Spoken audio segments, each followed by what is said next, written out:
Saludos, saludos y buenas noches. Un fuerte abrazo, gusto de saludarles. Miércoles 3 de diciembre. En El Salvador son las 8:08 y estamos listos para arrancar. Ahora vamos a hablar de la salud. Quiero que hablemos de esta situación que cada vez es más difícil de ocultar.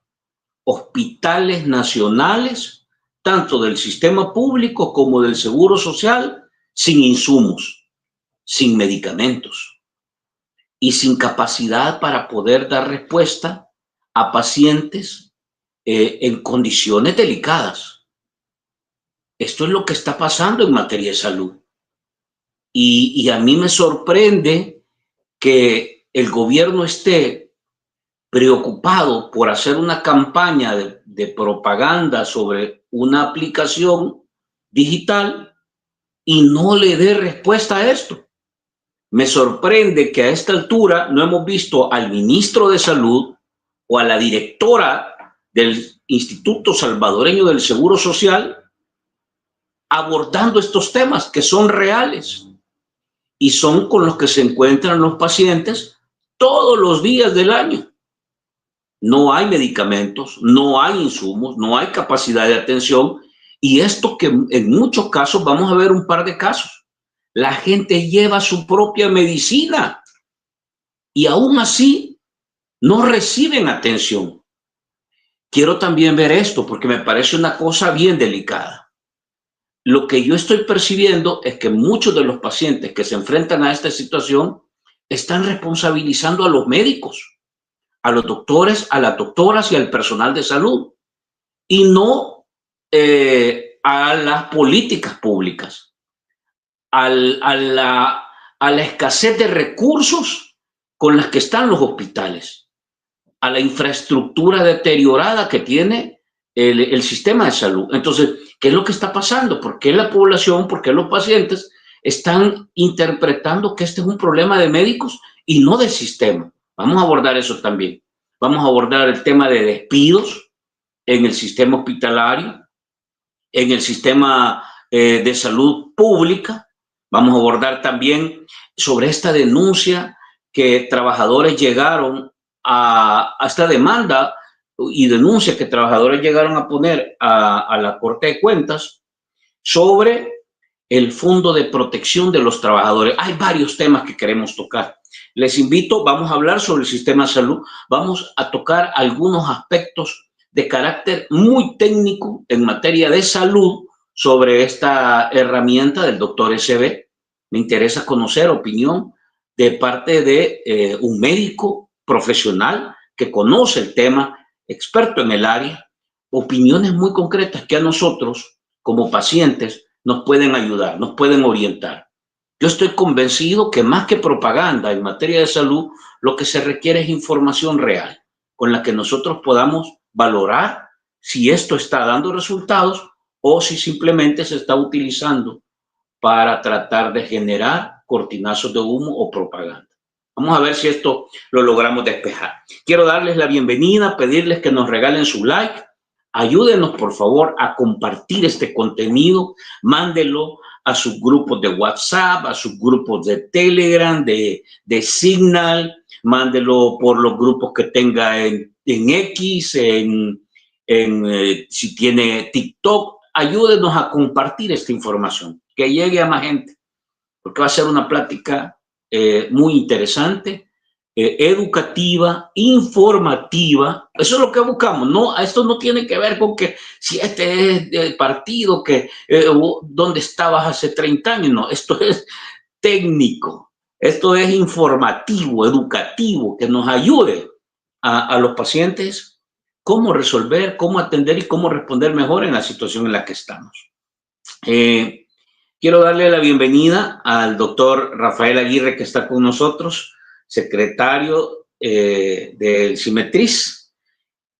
Una vez más, doctor, gracias por hacer espacio y compartir con nosotros. Hoy sí tengo dudas de una lista enorme. Vamos a ver si logramos despejar todo. Buenas noches.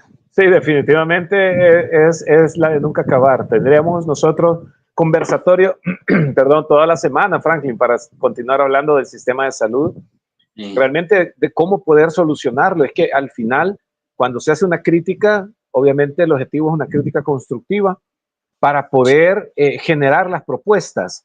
Pero, ¿qué pasa cuando los administrativos son de oídos sordos? ¿Qué pasa cuando las políticas que estamos viendo nosotros no tienen el impacto que deberían de tener? Es que no haces política para 10, 15, 20 mil personas, haces una política de salud para 6 millones, 30 mil personas que se supone, dijo el censo que se hizo el año pasado, existimos aquí en el país, aquí en El Salvador, más los 3 millones que están afuera.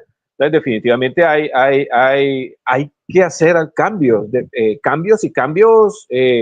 definitivos, cambios que traigan una mejoría para el sistema. Y bueno, ese es el compromiso que tenemos nosotros, pues.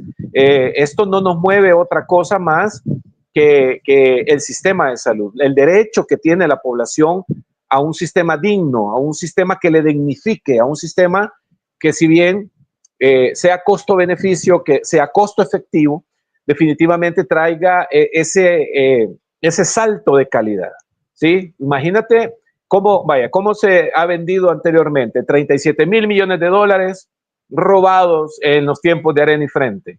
Hoy, ¿qué ha pasado con esos? Imagínate que por año se han invertido 2.400 millones de dólares. Multiplica eso por 7 años, por 6, vaya, o sea, no seamos tan... 2.400, estás hablando que ya llevamos 14.400 millones de dólares invertidos en el sistema de salud. Dime, o que la población se haga la pregunta, ¿dónde está ese dinero? ¿Dónde están esos 14.400 millones de dólares? O sea, yo le hago siempre la comparación a alguien y le digo, imagínese que usted se gana $1 millón, un milloncito. ¿Qué pasaría, Franklin, si tú te ganas $1 millón? ¿Qué pasaría a los oyentes en este momento si se ganan $1 millón? Tienen resuelta la vida de ellos, la vida de su familia y hasta la familia extendida, ¿verdad? Abuelos, tíos, primos, hay gran fiestón y toda la cosa. Ahora imagínate 2.400 millones de dólares. ¿Qué pudiera hacerse realmente si se le quitara ese flagelo de corrupción? ¿Qué sistema de salud tendríamos nosotros realmente en este momento de esos 37 mil millones de dólares que hablan que han sido robados y de estos 14.400 millones de dólares que llevamos ya invertidos en esta nueva administración? ¿Dónde está? Ahora, que no me vayan a salir diciendo que el nuevo edificio de especialización, o sea, el nuevo edificio donde se van a atender especialidades médicas y consulta general, aquí está el fruto de este nuevo sistema, de esos 14.400 millones de dólares. O sea, ese edificio no cuesta 14.400 millones de dólares. Entonces, ¿qué se ha hecho toda esa plata? ¿Dónde está? No me vayan a decir que en los trabajadores, porque somos los trabajadores los que estamos siendo despedidos. El personal técnico, enfermeras, auxiliares, camilleros, transportistas. ¿Dónde está ese dinero? O sea, no vayan a salir diciendo que, porque... ¿qué es lo que ha pasado con todo ese dinero? ¿Dónde está? Entonces, todas esas cosas son importantes, interesantes que nos hagamos, nos cuestionemos.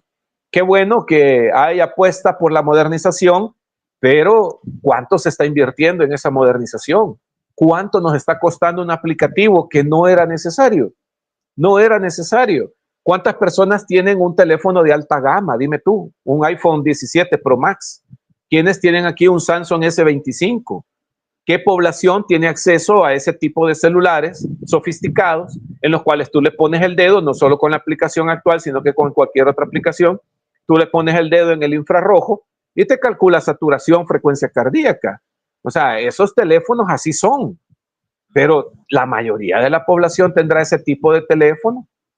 Entonces, ¿qué necesidad había realmente de invertir 77 millones de dólares en un aplicativo para telemedicina si nosotros ya teníamos telemedicina y con plataformas digitales gratuitas? Bueno, hay muchas cosas que decir al respecto del sistema y arranquemos entonces.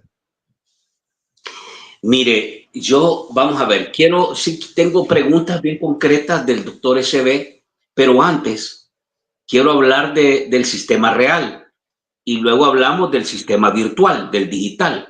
Porque yo creo que en el sistema real estoy viendo señales y voy a partir sobre este principio, doctor. Ya le voy a poner 2 denuncias que he recibido gracias a la audiencia del programa. Nos envían esta denuncia. Bueno, hoy recibí otra, pero no le he logrado terminar. Le voy a contar esta última que recibí, que es que una paciente mujer que fue atendida en el Instituto Salvadoreño del Seguro Social, la operan y todo, y a ella le viene la menstruación. Y entonces no tenían toallas sanitarias en el hospital. Y entonces tuvo que convencerse a un doctor a ver si le mandaba a comprar, porque ahí no había. En teoría, lo que ella me dice es que ahí deben de tener, porque son pacientes que están hospitalizados ahí. No habían. Entonces, vaya, me dice, mira lo que me pasó a mí. Claro, pudo resolver y todo, pero sigo viendo, ¿cómo se llama? Pocos insumos, insuficientes, no responden a las demandas de los pacientes. Entonces, quiero entrar con esto, pero el principio es este. Está bien que tengamos una plataforma digital virtual. A nadie le hace daño, ¿ya? Pero lo que no está bien es que tengamos un sistema desmontado que no está funcionando y nos entretengamos en una plataforma digital mientras el sistema se sigue deteriorando. Aquí voy a entrar con esto que me parece que usted lo tocaba al principio. Está esta plataforma drenando la posibilidad de que se meta más recursos a un sistema que ya no tiene la capacidad de atender y resolver al paciente. Deberíamos de estar priorizando invertir en ese sistema, o en realidad tenemos los recursos suficientes para que ese sistema opere y funcione como debería de ser, y el problema no es pisto, sino que es otra cosa. Voy a entrar con esto. Quiero mostrarle estos 2 videos, doctor. Claro, Le voy claro. a pedir a la producción que nos regale el del Hospital de la Mujer. Este es del Hospital de la Mujer. Yo creo que usted debe tener, digamos, información sobre lo que está sucediendo ahí. Vamos a ver, vámonos directo al video, producción, para aprovechar el tiempo.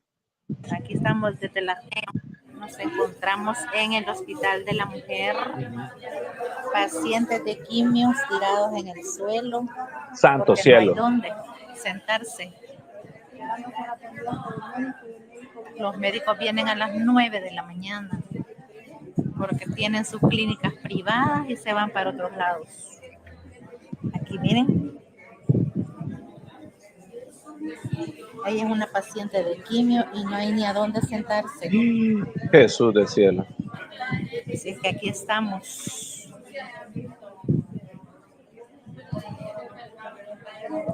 No digamos los que andamos con ellos, ¿verdad? Los acompañantes menos. Aquí estamos desde las 4 de la mañana.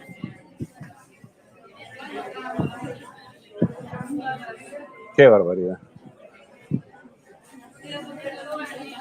Somos en El Salvador. Quimioterapia. Este es uno. Ve, sí. Este es Hospital de la Mujer. Yo claro. No entiendo que el Hospital de la Mujer es nuevo. ¿Cómo es que puede estar en esta condición? O, por eso insisto, ¿qué es el problema aquí? Y vea este. Este es el Seguro Social de San Miguel. Escuchemos. Hola, voy al punto. Estamos mal. Quiero expresarles molestias.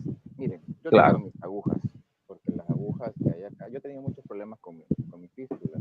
Mis venas no han sido muy buenas, entonces se me ha hecho un injerto. O sea, yo tengo las agujas, que por cierto me regaló un buen amigo, que es nefrólogo, el doctor Salvador Magaña Mercado. Qué bueno. Okay. Pero aparte de traer mis agujas, traigo mi micropore, traigo mis vitaminas, ya sea vitamina, complejo B12, pero ahora resulta que no me pueden cumplir el complejo porque no hay agujas. Así es la realidad de la salud del IS en San Miguel.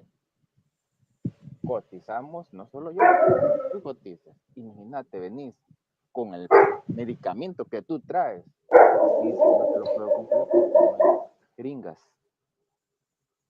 Te lo dejo. Reflexionemos hacia dónde vamos como país. Y esto no es un afrontamiento, esto no es odio, simplemente que conozcamos la realidad. Que se esté apostando al turismo, chéverísimo. Eso no estoy en contra, hay muchas personas que trabajan de eso, sobreviven de eso, pero no podemos descuidar pilares fundamentales en nuestro país como es la salud y la educación. Te lo dejo para que reflexiones y es lo que vivimos en nuestro país. Vale.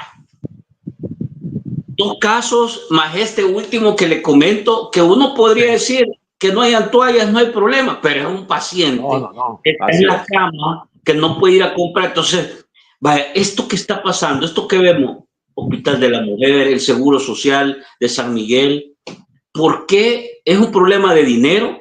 ¿Es un problema de sistema? ¿Es un problema? ¿Qué es el problema? Y este último, doctor, él lleva los medicamentos y no había seguro. Y al seguro, bien. El seguro, va. Le pongo casos concretos porque de estos hay en abundancia. Empecemos con el primer caso que tú pusiste.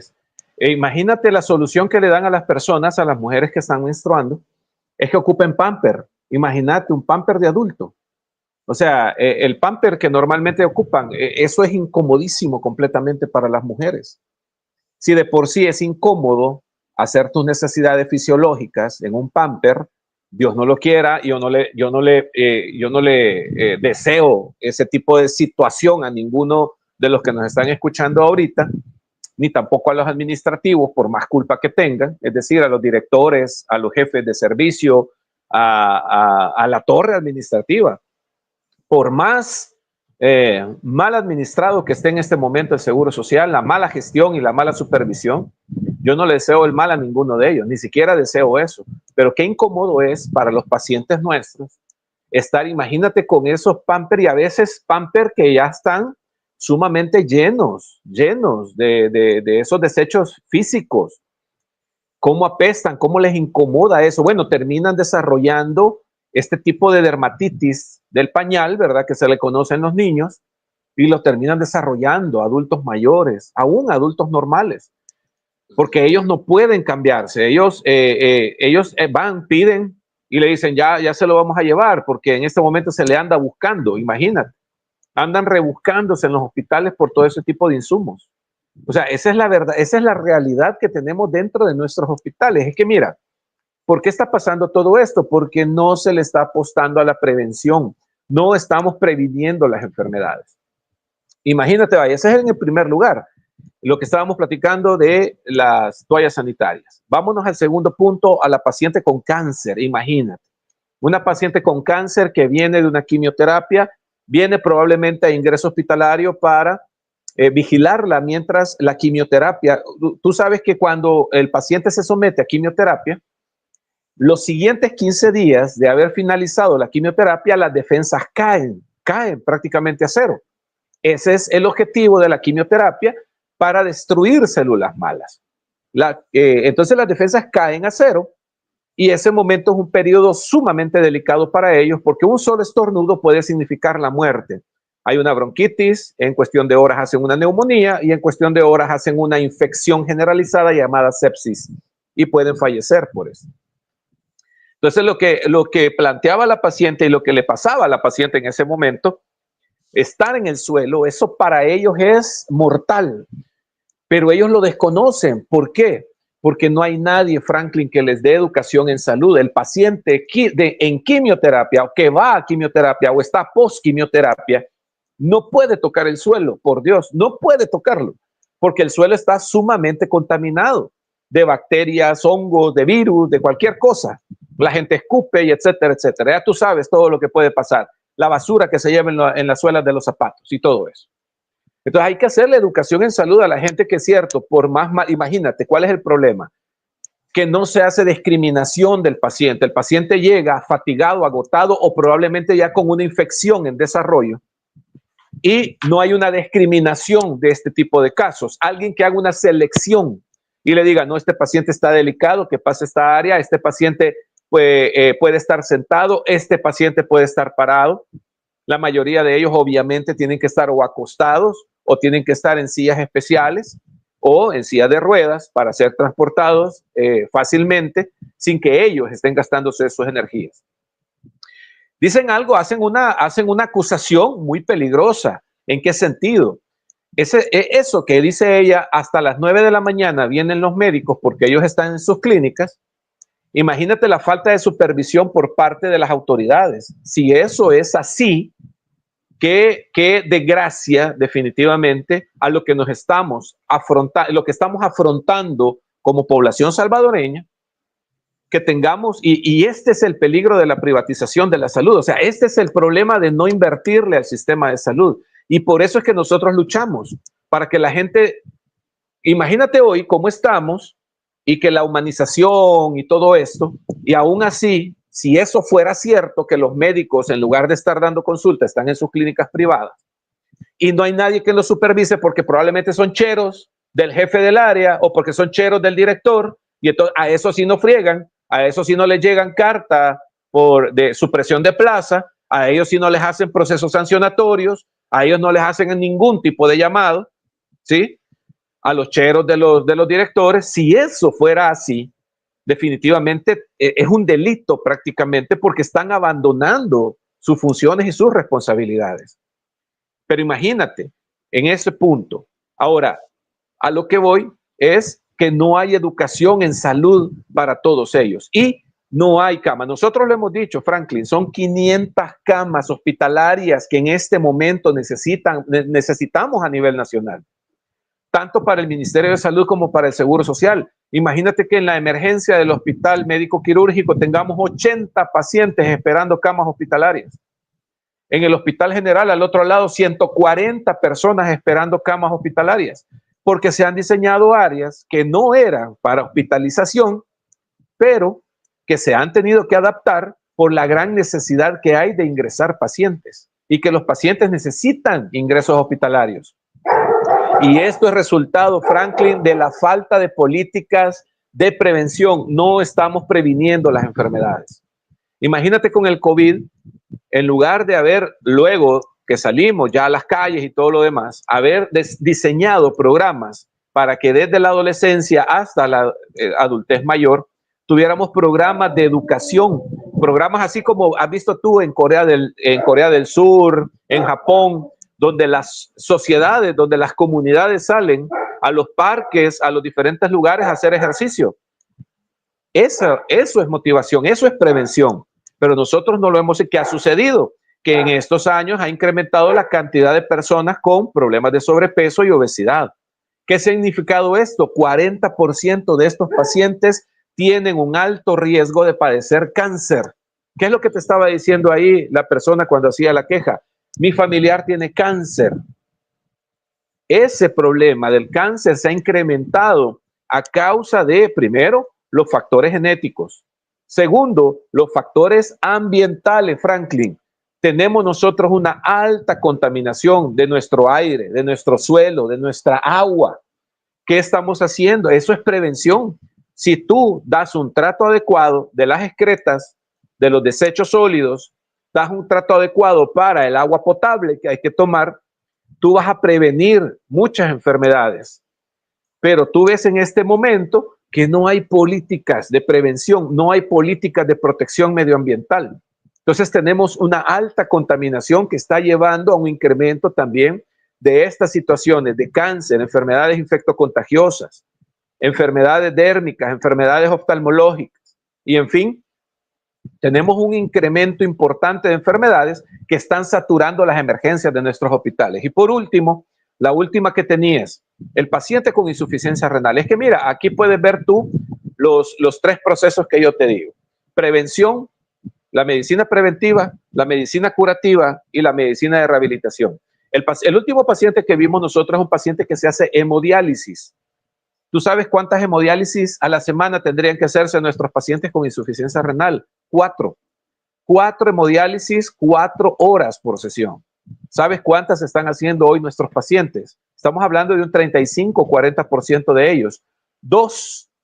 El que suerte tiene se está haciendo 3. Y te estoy hablando del Seguro Social. Las personas que aportan o que estuvieron aportando mes a mes para que se les diera una mejor atención.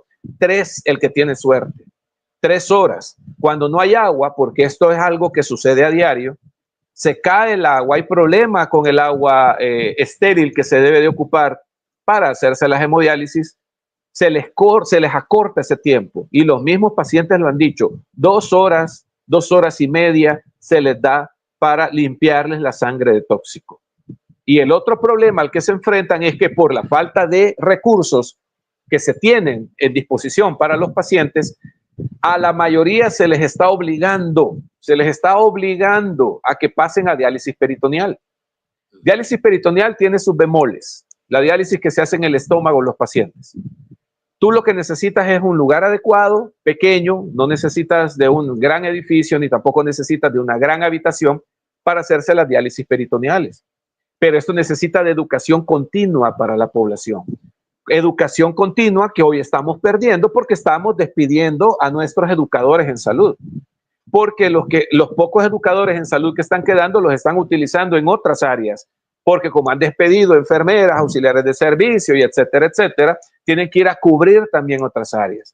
Entonces tú ves al final hay una intención clara de un sabotaje interno hacia el sistema de salud, pero todo contrario, tú estás viendo una gran parafernalia y una gran inversión en levantar una plataforma digital para que la gente consulte a través de telemedicina. Y estás viendo una cantidad importante de anuncios y de personas que están promoviendo la telemedicina, aún sin saberla y sin conocerla y probablemente sin haberla utilizado, pero que la están promoviendo a diestra y siniestra como que, y lo peor de todo que le dicen o le llaman, este es parte del nuevo sistema de salud.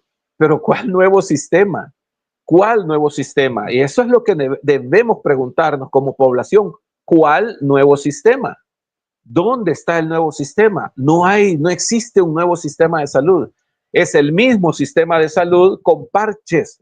Y como tú lo has dicho y lo han dicho también otros observadores, parches caros.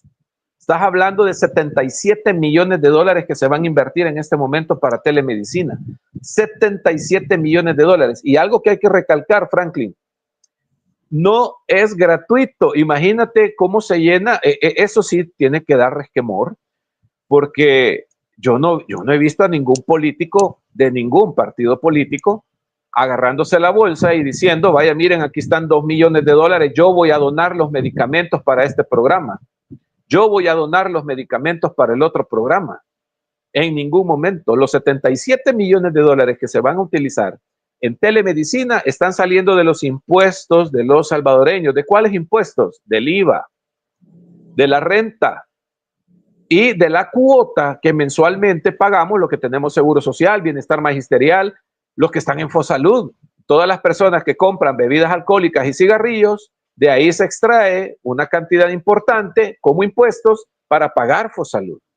Y así cada uno de las otras secciones, bienestar de batallón militar, ellos también se les extrae para pagarles el servicio a ellos. Bienestar magisterial.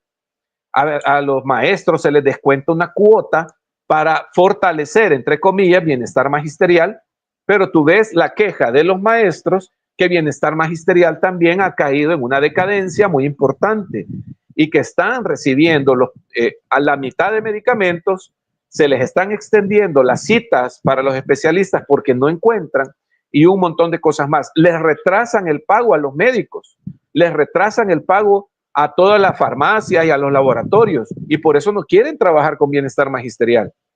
Pero tú ves que sí han hecho un convenio de 5.8 millones de dólares para compra de medicamentos de forma privada, porque ahí es un convenio, es una tercerización, es una privatización, yo le he llamado, es una privatización del sistema de salud a pequeña escala, porque los médicos son privados, o sea, han sido contratados de forma privada, los medicamentos, las farmacias han hecho contratos con farmacias privadas y han hecho contratos con laboratorios para los exámenes de sangre privados y para los estudios de imágenes.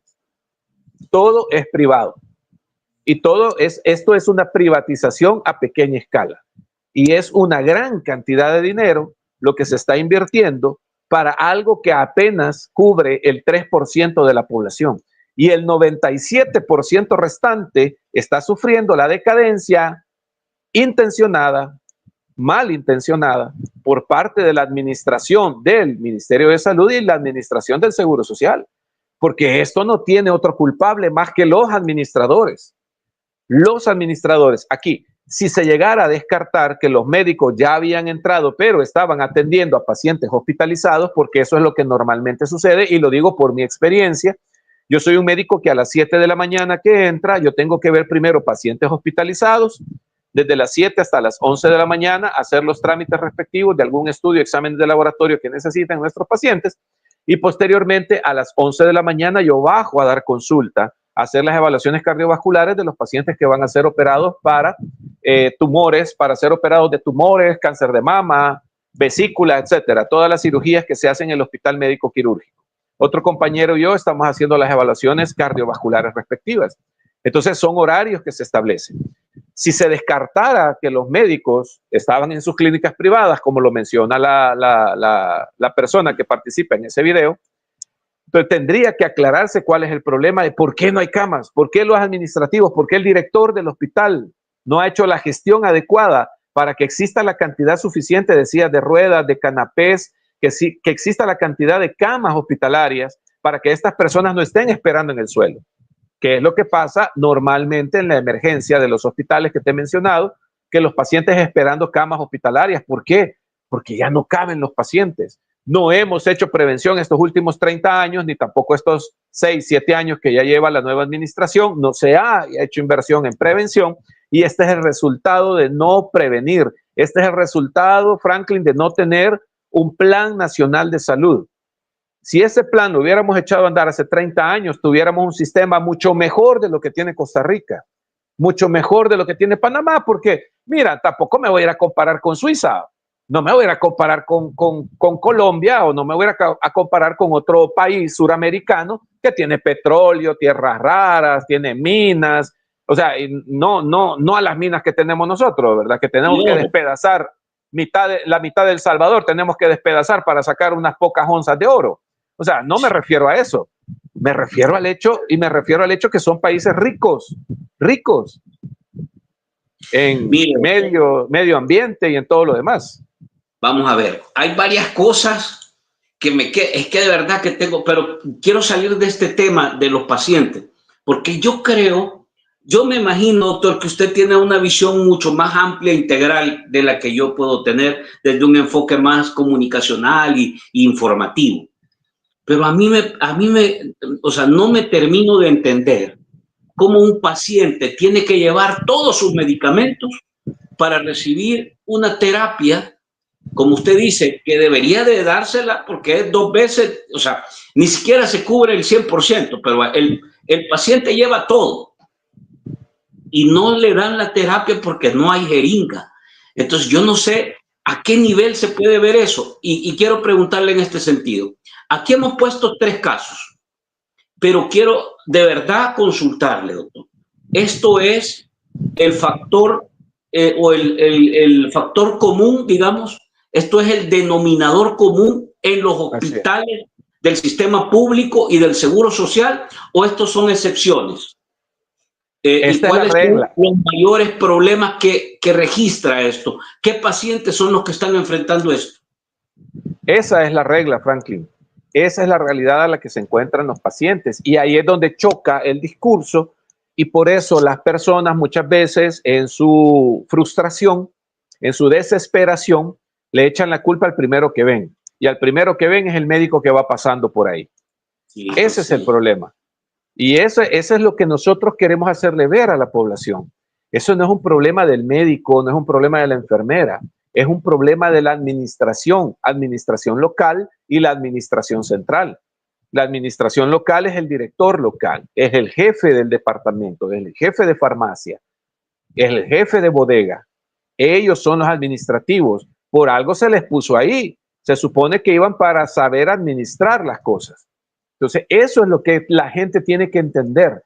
Eso no es un problema que el médico, una cosa es que habiendo existencia del insumo, el médico no lo quiera indicar, pero eso es otra cosa. Lo que pasa es que hoy también, por ejemplo, lo que hemos escuchado siempre, que el médico no se le permite recetar algo que no esté en el listado oficial de medicamentos, que si tú recetas un medicamento fuera del listado, eres candidato a ganarte un proceso sancionatorio que puede ir desde una falta muy grave, porque eso lo catalogan, muchos administrativos lo catalogan como traición a la institución, y te puedes ganar tú una sanción que te puede llevar hasta cerca del despido, como también puedes ganarte problemas que ya quedas marcado como una persona rebelde porque estás dando otros medicamentos. Eso tiene que aclarársele a la población. A los médicos les coartan el derecho que se tiene universal de poder recetar otro, so pena de lo que te estoy mencionando, y porque le ponen la excusa de que el doctor lo hace porque tiene ganancias con la farmacéutica, una cosa completamente alejada de la realidad. Nosotros no tenemos nada que ver con las compras en las UASI, bueno, que hoy ya se les cambió de nombre, hoy son los departamentos de compras y adquisiciones, la DIC, algo así, no me recuerdo cómo se llama. Entonces, estos departamentos son los que compran la millonada de insumos médicos, la millonada de medicamentos. Mandan a llamar muchas veces a los jefes, vaya, por ejemplo, si es medicamento antineoplásico, al jefe de oncología o al jefe de hematología. Mandan a llamar si son problemas de antibióticos al jefe de infectología. Mandan a llamar si son cuestiones analgésicas al jefe de cirugía. Entonces, así respectivamente, medicamentos asociados a embarazadas o a partos, mandan a llamar al jefe de ginecología, al director del Hospital 1 de Mayo. No mandan a llamar al ginecólogo doctor Aguirre. Entonces, sí, ese es el problema y eso es lo que está pasando. Y ese es el discurso de una mala administración que, como no pueden hacer una adecuada gestión de los insumos médicos, le echan la culpa a los trabajadores y le dicen, ya ve, es que habían jeringas en la bodega, pero la enfermera no los quiso ir a buscar. Ya ve que sí había medicamento en farmacia, pero el doctor no lo quiso indicar, cuando le han dado la indicación de que si no está en el listado oficial o que si no existe en ese momento en la farmacia, no lo indique. Ajá. Todas estas cosas tienen que aclarársele a la población. Entonces, al final, esta situación que bien menciona el último paciente que se hace hemodiálisis, es bien grave y es bien delicado. Imagínate primero que él compra la vitamina B12. Imagínate cuánto cuesta la vitamina B12 para el Seguro Social o para el Ministerio de Salud, que compra millones de frascos de este tipo de vitaminas. Ahora, el paciente con insuficiencia renal tiene que ocupar, mira, medicamentos para calcio, medicamentos para los huesos, la vitamina D, medicamentos por el problema de hiperparatiroidismo que tiene, el problema de melanosis que tiene, el problema de sangrado gastrointestinales que tienen, el problema misma de la anemia que provoca la insuficiencia renal y otro sinfín de problemas que da este tipo de cuadros, este tipo de enfermedades. Y a cada uno de ellos tú tienes que dar, mira, si el medicamento, el paciente que más polifarmacia tiene es el paciente con insuficiencia renal. Toma medicina para la presión, toma medicina para el azúcar, toma medicina para la insuficiencia renal, multivitaminas, tienes que tomar medicina para los huesos, medicina para la anemia. Toma 2 tipos de medicamentos para anemia, hierro, ácido fólico y cabal, como este paciente dice, hasta vitamina B12, tiamina y otro tipo de vitaminas que también. ¿Por qué? Porque ya no las absorben adecuadamente o porque la hemodiálisis se las roba, arrastra todo eso. Entonces hay que ponerle suplementos a los pacientes. Pero imagínate, aparte de eso, que hay que darles nutrición especial. O sea, la inversión que se hace en mantener a un paciente con insuficiencia renal vivo es grande. Es grande la inversión que se hace, pero para eso pagamos seguro social todos. Es que ese es el punto al final. El punto al final es que aquí, es que él solo $5 al mes daba y que tiene, ¿qué importa? Para eso se diseñó el seguro social. Si él daba 5, yo daba 3, el otro daba 10 y el otro daba 20. Todo ese dinero se une para que cuando él necesite un medicamento que cuesta $100, se le pague a través del seguro social y no se le esté cuestionando que cuánto pagó para que hoy se le esté diciendo, no, pues solo eso se le puede dar. Y ese es el problema. Por eso, y solo para terminar, Franklin, la idea, por eso hay que evitar la privatización de la salud. Si esto está pasando en este momento, no es porque no haya dinero, es porque están saboteando al sistema de salud. Están saboteando al sistema de salud. Y eso es lo que nosotros debemos de evitar. ¿Qué quiere decir saboteando, doctor? ¿Qué quiere decir sabotear? ¿Cómo? Expliquémoselo a la gente. Expliquemos. Imagínate. Porque vaya, sí. Mire, doctor, fíjese bien. este paciente que vimos va al seguro, Así que es. en teoría el seguro debería estar, digamos, más resuelto. Full. Pero imagínense que le toca ir al Hospital Nacional, a ese pobre no tiene para dónde. Entonces, ¿qué quiere decir saboteando? Para que la gente, el paciente que va y no lo atienden, no le dan su medicamento, se regresa con la enfermedad, que entienda de qué estamos hablando. Estamos hablando que se está coartando la administración, están teniendo problemas o están buscando los problemas o están permitiendo los problemas de falta de medicamentos, de falta de insumos médicos.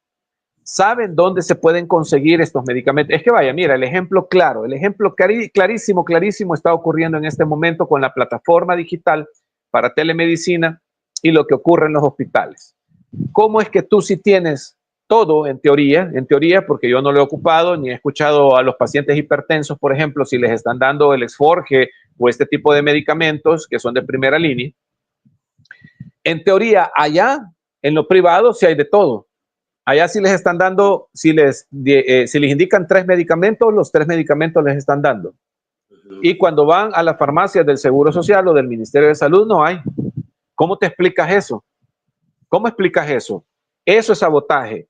Eso es sabotaje. Que los administrativos, que los que son los obligados a hacer una adecuada gestión para que los medicamentos estén a tiempo en la farmacia y no le haga falta cuando usted llegue con la receta, ellos que son los responsables, deberían de estar tras estas cámaras, deberían de estar en estos programas y espacios explicando por qué no hay medicamentos. Pero ¿cuántas veces has escuchado tú que ha salido la directora del Seguro Social a explicar por qué no se tuvo carvedilol, irbesartán, enalapril, por qué no se tuvo metformina alguna vez? Nunca. Las mismas farmacéuticas sacaban unas disculpas diciendo de que porque ellos le habían faltado al contrato, no se había entregado el medicamento. Pero nosotros lo dijimos, eso explicaba 10, 15, 20 medicamentos.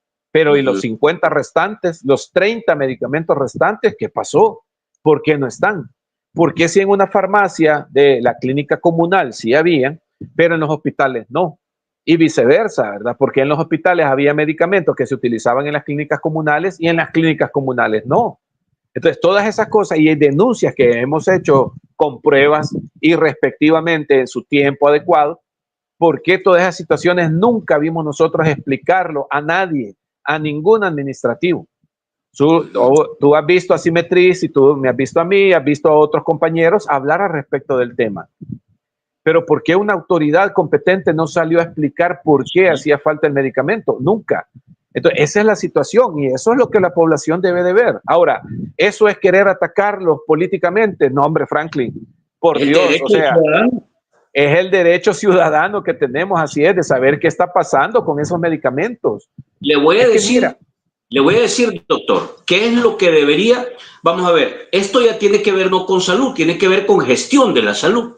¿Qué es lo que debería hacer un hospital, cualquier hospital, en materia de gestión? Si esta denuncia sale en las redes, inmediatamente usted implementa un operativo de investigación hasta llegar a comprobar el dato, estaba o no estaba el doctor, se fue el doctor, dónde andaba, por qué la señora estaba sentada. Al día siguiente hay un informe y se toman las medidas. Eso es un sistema que funciona. Pero correcto. Esta denuncia lleva 15 días y usted no ha visto ni al director del hospital, ni al ministro de salud, ni a nadie. Entonces eso quiere decir que el sistema no funciona. No es posible que le pongan una denuncia que lleva 10,000, 15,000, 20,000 vistas y ningún titular del gobierno dice nada y ve a la señora, y es lo que usted nos ha dicho aquí, a la señora que tiene cáncer en el piso, que va a recibir quimioterapia. O sea, es un atentado a la vida. Y el hospital simple y sencillamente no sé si hay alguien ahí, ve la publicación y dice, ay, estos están atacando. Eso es que quiere decir que el sistema no funciona. No hay protocolos. Esto es gestión. Pero bueno, quiero preguntarle esto. Mira, usted ya lo tocó, doctor. Dice, el gobierno adjudica 5.8 millones a farmacias para telemedicina. Yo creo que está bien. Pero ¿por qué no va a cubrir el 100% del medicamento que están necesitando los hospitales, doctor? Le pregunto esto. Aquí se habla de que esto se ha hecho a 5 farmacias, a las 5 farmacias más populares o más conocidas, digamos, no más populares, perdón, más conocidas.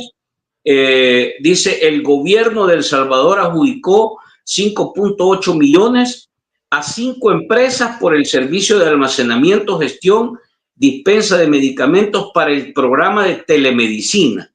Este es solo el doctor SB, de acuerdo con los registros de la plataforma Comprasal. La institución compradora fue el Hospital de El Salvador, en cuyas instalaciones se desarrolla el programa. Entre las adjudicadas se encuentran 4 farmacias comerciales, las más conocidas del país. Eso quiere decir que son las más grandes, ¿verdad?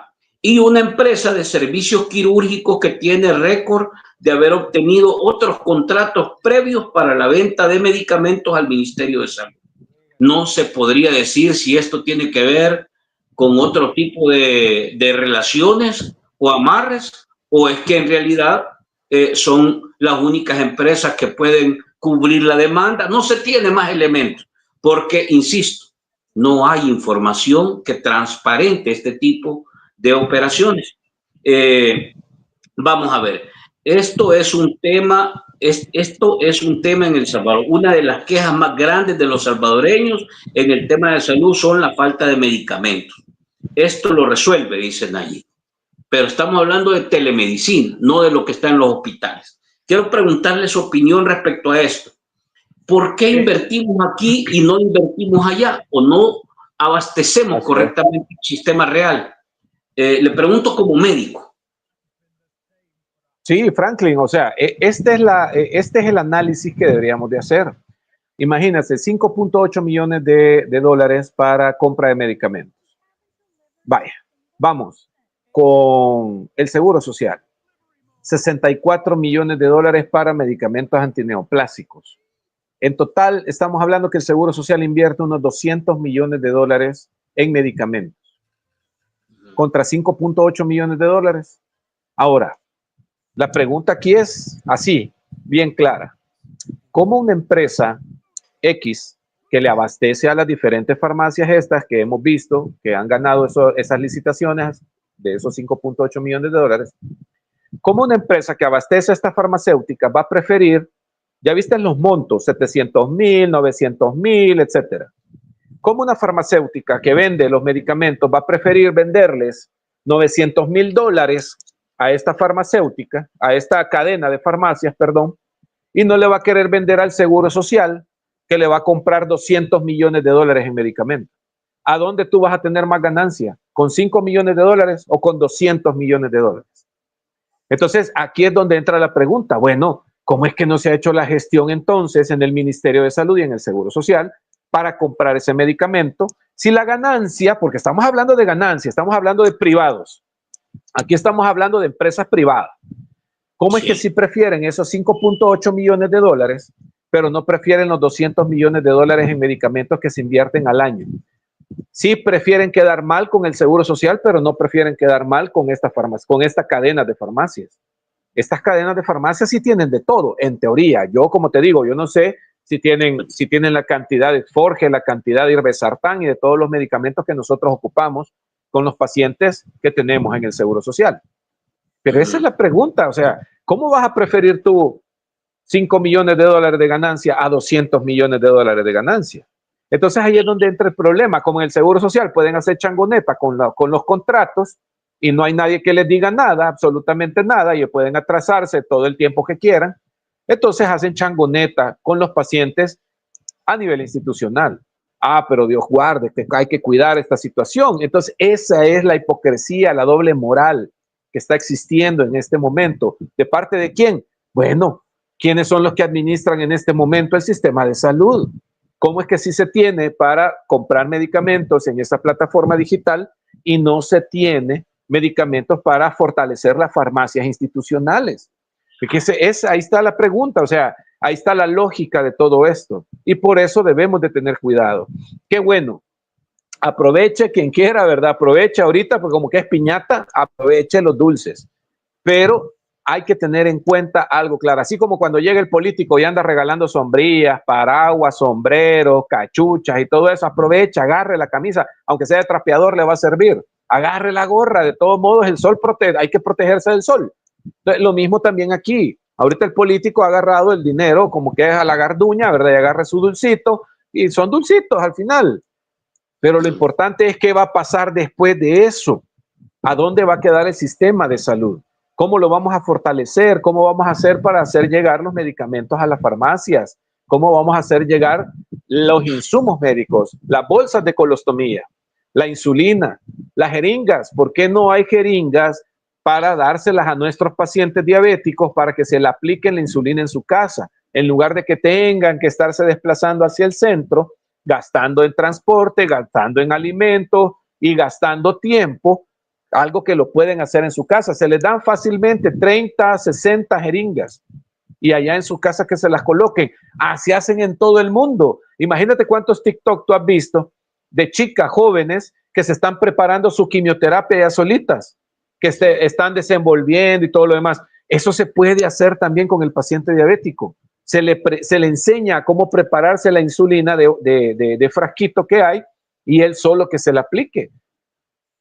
Mira, si se pudiera hacer la inversión también en lápices, los lápices que se venden, perdón, también le pudiéramos dar ese tipo de lápiz a la población. Pero no, o sea, pero al final lo que importa es que tengan el medicamento, pues. Pero imagínate si ni el frasco que cuesta $10 tenemos a veces, imagínate hay un lápiz que ya está costando 15, 30, $40, pues. Entonces, por lo menos tener los insumos y los medicamentos a tiempo. Estas cosas está obligado el ministro de Salud y la directora del seguro a responderles. Y no dan declaraciones, no dan conferencias, no dan entrevistas. Bueno, ustedes fueron a tocarle la puerta al ministro de Salud y entiendo que ya los recibió o no los ha recibido todavía. Como CONADESA. No, todavía no. Como CONADESA todavía no. Ni respuesta de nada. No hemos tenido respuesta absoluta. Va. Mire, doctor, voy a pasarme al doctor SB y después nos quedamos con la parte administrativa de empleo, de despidos y otras cosas. El doctor SB, que yo entrevisté a un ingeniero en el sistema de datos. Quiero pedirle a producción que me regale esta pieza. A mí esto me preocupó sobremanera. Hay una cantidad de elementos que vimos sobre este tema del doctor SB. Pero esto es lo que más me preocupó, porque lo que nos dice el ingeniero de datos es el gobierno le firmó a Google que él no se hace responsable de cualquier mala diagnóstico, de un problema que tenga un paciente, absolutamente nunca se van a hacer responsables y eso lo tiene que asumir el Estado, pero el Estado tampoco se vuelve responsable. Entonces a El Salvador lo están tomando como ratón de laboratorio al paciente, sí, con esta implementación. Escuchemos y después me comenta, doctor. Eso te lo puedo asegurar al 1000%. A Bukele le dieron un papel. Mira, aquí, señor, por favor, fírmeme aquí. Google no se responsabiliza por lo que le pueda pasar a cualquier paciente. Nosotros no asumimos ninguna responsabilidad. Eso Bukele lo ha firmado. Sin eso, Google no les entrega la aplicación. Y bueno, hagámonos otra pregunta, la más básica de todas. ¿Y por qué Google no hace eso en Estados Unidos, ni en Australia, ni en Japón? ¿Por qué no le mete la inteligencia artificial a los sistemas de salud de estos países? ¿Por qué no? Ajá, ¿por qué? ¿Por qué puede ser? Bueno, porque jamás se los permitirían. O sea, los modelos de lenguaje son así. Yo uso modelos de lenguaje diariamente. Yo genero programas, bueno, un montón de cosas, ¿no? E incluso ya entrené modelos de lenguaje, ¿no? A pequeña escala, pero ya lo hice, ¿no? Entonces, el modelo de lenguaje, si vos le decís, ¿y qué tal si hacemos un programa para atender a pacientes de la red pública? el lenguaje tradicional. Chivo, hagámoslo. Pero después, y si se equivoca y ni siquiera disculpas te pide, ¿no? Entonces, si vos como médico le vas a meter datos a la aplicación de inteligencia artificial, el paciente dice que tiene esto, que tiene lo otro, que no sé cuánto. Hay un concepto que se llama de alucinación en los modelos, en la inteligencia artificial. Alucinación quiere decir que el modelo no sabe la respuesta. Entonces, como no la sabe, se la inventa. Google jamás se expondría a eso en Estados Unidos. Jamás. Microsoft, OpenAI, lo que se te venga en mente, jamás recomendarían a la FDA el uso de la inteligencia artificial para hacer diagnósticos en función de datos los más aleatorios posibles. ¿Por qué? Porque si se equivoca, si se muere el paciente, la demanda le cae a Google, pues le cae a Microsoft, le cae a OpenAI. ¿Me entendés? Jamás lo harían. Ahora, ¿por qué lo hacen en El Salvador? ¿Por qué lo hacen aquí? Aquí se puede morir el paciente y nadie no paga la nada.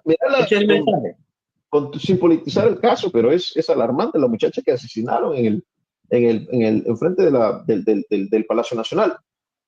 Callados estaban, callados se quedaron y nadie se responsabiliza por ello. Acusaron a un soldado ahí quedó. No, el caso no fue a la fiscalía, no llegaron los forenses, nada. Limpiaron, lavaron y se acabó.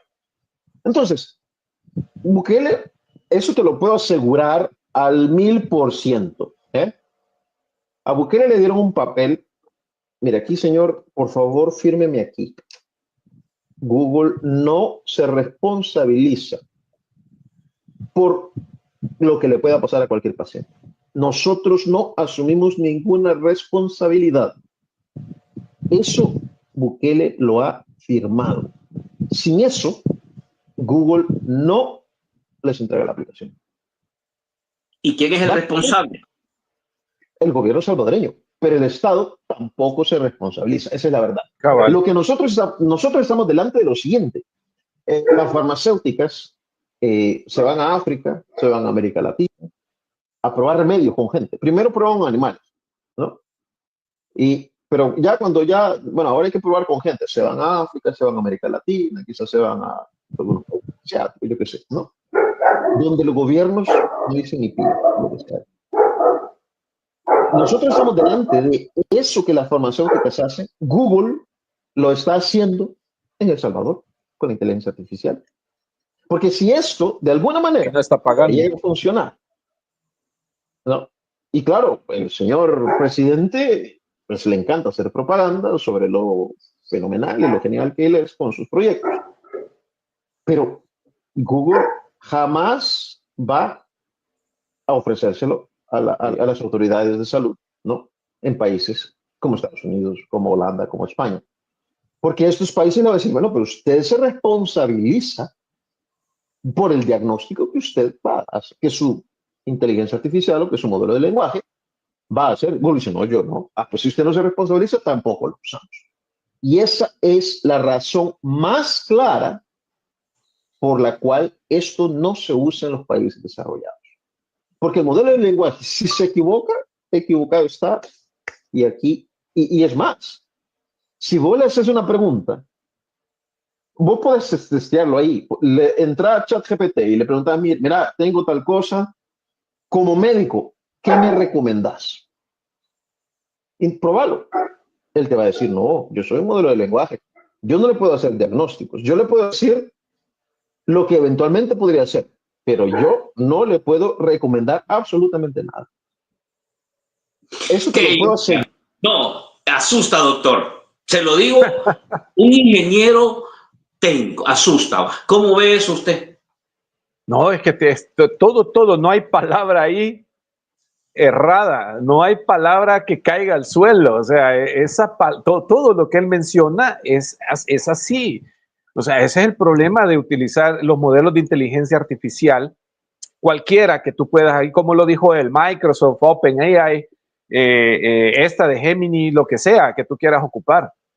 No puede, es que no se puede utilizar. Es bien aventurado lo que está pasando. Yo lo dije en las primeras declaraciones que di cuando salió toda esta parafernalia de Dr. SV, que eso era un experimento social. O sea, los salvadoreños estábamos siendo un experimento social. Sino porque tú crees que llevaron a la epidemióloga que era de Estados Unidos y era especialista en estudios experimentales. O sea, eso es lo que ya nos estaba diciendo de entrada, que iba a ser un experimento social. Cabal, como lo menciona el ingeniero, si funciona, bombo y platillo. Si no, pues, ¿verdad? Debajo de la alfombra y sigamos con otra cosa. Entonces, ese es el problema con este tipo de aplicativos. Y bueno, a esperar los resultados. Ahora, claro, nadie va a aceptar, ¿verdad? En ningún momento que su niño es feo, ¿va? Nadie va a aceptar eso, ¿verdad? Obviamente nunca van a aceptar que esto ya se hizo en cualquier otra parte. Telemedicina, me refiero a telemedicina. Ya se hizo en otra parte del mundo, pues. O sea, esto no es nuevo para nadie en el mundo, lo que se llama telemedicina. Que se ocupe un aplicativo. Bueno, esto tampoco es nuevo en el mundo. O sea, aplicativos se utilizan. Nosotros como Seguro Social estuvimos utilizando un aplicativo, una plataforma virtual para hacer telemedicina con los pacientes oncológicos, con pacientes, por ejemplo, con cáncer de próstata, que se les dejaba solo antígeno prostático específico, que es un examen de sangre que se le da de seguimiento a los pacientes para ver que el cáncer no se está reactivando. Pero los pacientes, había mucho problema porque tú sabes que entre más lejos de la capital estás, la señal es mala. Sí. La señal de internet es mala. Entonces, las pantallas se quedaban congeladas, se caían las llamadas. Era un gran problema. Entonces, si tú no tienes una adecuada señal a nivel rural y en todas las otras áreas, esto se te cae, no te funciona. Entonces, al final, siempre los hematólogos o los oncólogos les decían, mire, fíjese que como no fue una buena interacción, ¿verdad? Lo veo en el próximo control, lo voy a ver presencial. Y al final se terminó abandonando por eso la telemedicina. No sé qué tanto desde la pandemia hasta ahora ha mejorado el problema de cobertura en internet y de toda esta situación digital. Si realmente ya en el área rural, ya en el Cerro Guazapa y en todos los demás lugares ya hay buena señal, no lo sé. Pero esas son las cosas que deberían de medirse y aparte, vaya. Se hace supuestamente el aplicativo para que descongestione las emergencias de los hospitales y hoy sí realmente nos enfoquemos en pacientes delicados. Pero es que esto ya se hace, Franklin. Si es que nosotros le hemos dicho, lo que necesitamos son médicos, pero están despidiendo médicos, Franklin. Les están dando carta de supresión a los médicos. Lo que necesitamos en las emergencias de los hospitales, porque de aquí a los próximos 10 años vamos a tener incremento de las enfermedades. Este doctor Aguirre, va a decir la gente, qué pesimista es. Es que no se trata de ser pesimista u optimista. Se trata de ver los datos, se trata de ver las inversiones. Y si nosotros no invertimos en la prevención, si nosotros no hacemos algo por la medicina preventiva, vamos a tener un incremento importante de todas las enfermedades no transmisibles. Este es un término que se va a poner de moda, ya vas a ver el otro año. Enfermedades no transmisibles. Es un término de moda. Tú sabes que cuando ya los términos pasan de moda, como por ejemplo estas enfermedades eran conocidas como enfermedades crónico-degenerativas, como ya ese nombre ya pasó de moda, hoy le inventaron un nuevo nombre, ¿verdad? Las enfermedades no transmisibles, pero al final son las mismas: diabetes, hipertensión, insuficiencia renal, ahí van incluidas. Entonces, tú vas a ver un incremento de estas enfermedades, Franklin. Entonces, al final, ese es el punto. El punto es, si no invertimos nosotros, vamos a tener un incremento de las enfermedades. Dime. Quiero agregarle esto, doctor, y voy a lo que usted ha planteado. Poneme la publicación de los despidos, por favor, producción.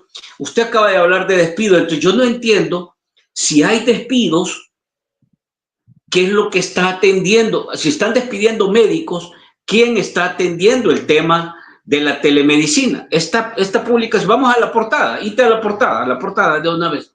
Dice, esta es una publicación del Independiente que dice, El Salvador, dice, despidos en el sector salud ya suman 6,000.